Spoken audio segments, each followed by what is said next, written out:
involved in a car accident. How you feeling? And I feel great. Sat out for a little bit. Had to get my head right. I had a concussion. But, I felt great today. This weight's been great, been feeling good. So, I'm back.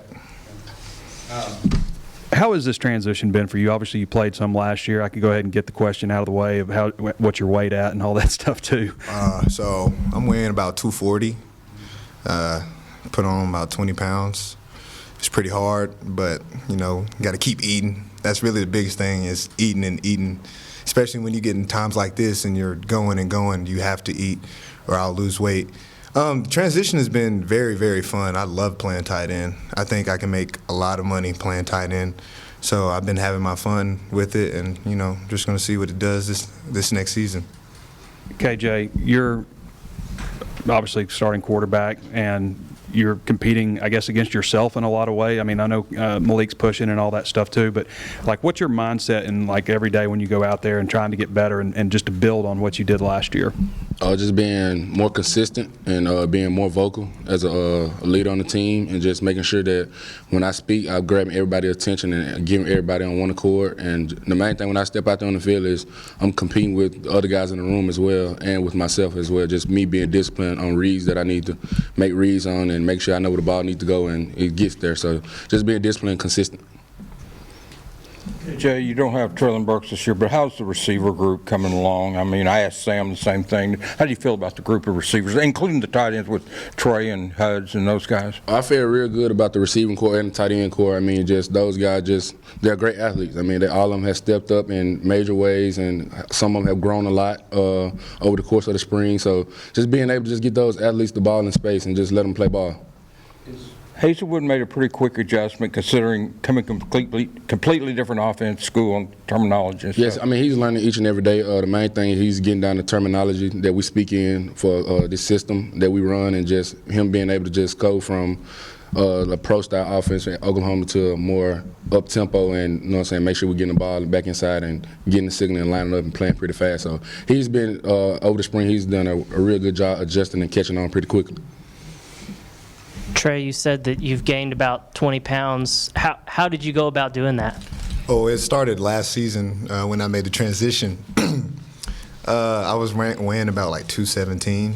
So what I was focusing on was just stuffing my face with food, basically. Just trying to gain any and every pound that I could through the course of the season. And then after the season, hit the weight room hard, eating a lot of calories, just trying to pack on some weight. And, I feel pretty good. KJ, what does a guy like Trey bring to the table as a tight end? Just his versatility and just the mismatch that he creates. Coming from as a receiver and still having that receiver mindset, just being able to get the ball and make plays and make guys miss in space. That's the main thing. I consider him a flex tight end because we still can line him up outside the receiver and maybe a linebacker come out there on him or a nickel or something like that. And, with the size he has and the hands that he has, he's still a mismatch problem. So. KJ, Coach Pittman said that you've improved a lot in making your reads and just kind of seeing the game before it happens. So what is it that you've worked on in this offseason to kind of improve in that? Just film. Not being greedy, which goes on the fact of being disciplined. So, just taking whatever the defense give me. Just knowing that those 5 yards add up over the course of time. And when I take shots, just be aggressive when we take the shot. So, just being disciplined. I think it was Tuesday, may have been Thursday, but you hit Malik on 75-yard touchdown bomb, 55-yard touchdown bomb. How dangerous can he be out there for you guys at wide receiver? How much can he help? We call him Tyreek Hill. Just his speed that he brings, people, ain't too many guys in college can run with Malik. So just being able to put him out there and just let him go be an athlete, just let him go play. So having a guy like that out on the field, and he play quarterback as well, so it give the defense something to look at, hey, it's two quarterbacks, something not right. But, just being able to get him the ball and just let him play and just let him have fun.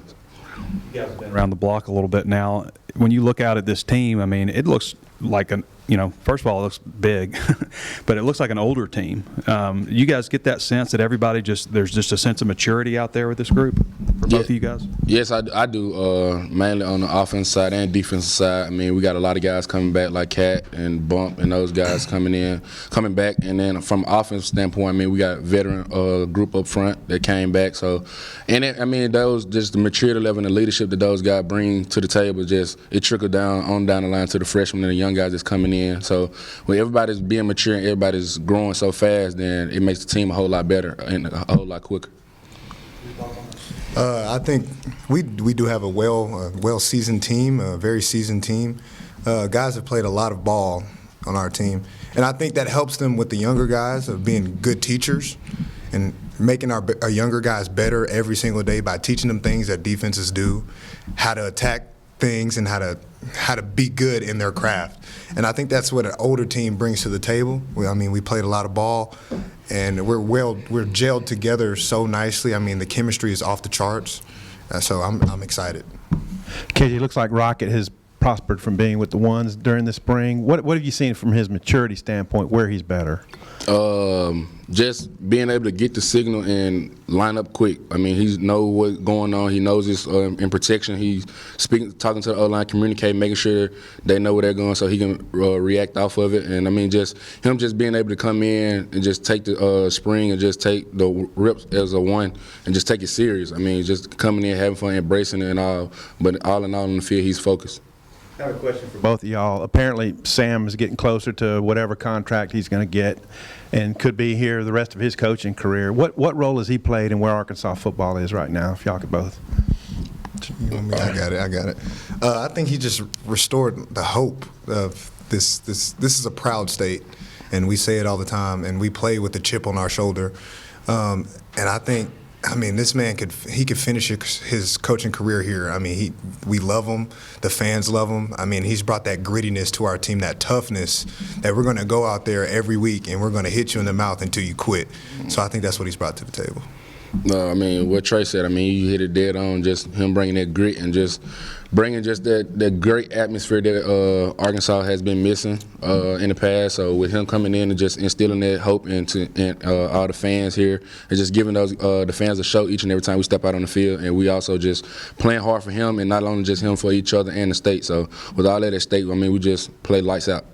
You know, there's a mental aspect to this that we're not going to see you guys anymore this spring. 3 more practices and the fans – but you got 3 more practices. What do you want to concentrate on these next 3 to finish spring the right way to both of y'all? Just coming out healthy. Everybody's still coming out healthy, and make sure everybody's still in their playbooks. So, I mean, when we come back, we don't have no setbacks. We just hit the ground running, and everybody just intact, and we're executing and chasing perfection, basically. So, I mean, the main thing, out of these 3 practices, we just want to come out and just remain healthy. Both of y'all, this may be a strange question, but is there a guy guys on the defensive side of the ball that have caught you guys' eyes in terms of just wherever you go, he's right there or he's always around the ball, maybe in your face a little bit? Drew Sanders. He's a huge asset to the team. I mean, what he brings on the defense side of the ball is just great. He's always around the ball, fast in space, make plays, a guy that will come down in the box and will hit you, will thump you. So, I mean, just him just come to the Arkansas Razorbacks and just what he brings is awesome. You think the tandem with him and Bumper, maybe a third linebacker too, you think that's a pretty solid duo with those 2 guys? Yes, no questions, yeah. Trey, you want to give a thought on Drew, what you've seen out of him? So, I mean, I have to block him most of the time, but, I mean, I've been out, but I've watched, and, I mean, the man flies to the ball. Drew, I mean, he sniffs it out, and he goes 110 to the ball, and he's hard to block in space. I mean, he does this little swim move, and I don't know, it's been getting everybody. It almost got me today. So, like, I don't know. He just flies, and he's athletic. I haven't seen anybody move the way that he does. And in space, I mean, it's hard to block when somebody's flying at you and can juke you out or just run through your face. So, I mean, he has a knack for the ball. Trey, you finish up on the next 3 practices, what y'all want to do? I just want to work on touching up technique. I feel like that's the biggest thing, coming out healthy, and just working on, like, especially for myself, working on, like, my footsteps and blocking and shooting my hands and getting good hand placement and just things like that to clean up my technique, because technique can always be cleaned up and always be tweaked to make you a better player. Coach, what he's excited about this team. He said toughness, and more toughness. How do y'all account for that when y'all really haven't scrimmaged that much? I mean, once. What's practice like that can make y'all tough? I would say just, and from my standpoint, is just coming out healthy, and also it's way harder to thud than just tackle. So just us instilling just thudding guys up and not taking them to the ground and just being able to make sure you're squaring up in the right position. And as an offensive guy, just being able to run through arm tackles and making sure we square up and focus on our technique and driving our feet. So up front, I mean, just screening and stuff like that. So, I mean, that's what we get from just toughness and just also just being loyal to one another. Just knowing that, I mean, we all we got. So just by us just bonding together and making it, like Trey hit on earlier, with our chemistry. So when we have a close-knit team, then can't nothing just break us apart. I would have to say just the way that we practice, the intensity. I feel like that's what makes us so tough. The defense brings it every day, so we have no choice but to bring it on the offensive side. And I think that's what makes a better team, when you can compete day in and day out and be healthy. Because, I mean, it's easy to go out there and just, you know, hurt one of your teammates or get mad or whatever. But it takes a close-knit team to go out there and practice as intense as we do and staying as healthy as we do. BetOnline is your #1 source for all your betting needs, sports info, and odds. Find all the latest sports developments, including this week's odds for the Masters Championship and the start of Major League Baseball season. BetOnline is your continued source for all your sporting wagering needs, including live betting and your favorite Vegas casino and poker games. It's super easy to get started, so join today. Learn why everyone is saying BetOnline is the fastest and easiest way to wager on popular sports and games. BetOnline, where the game starts.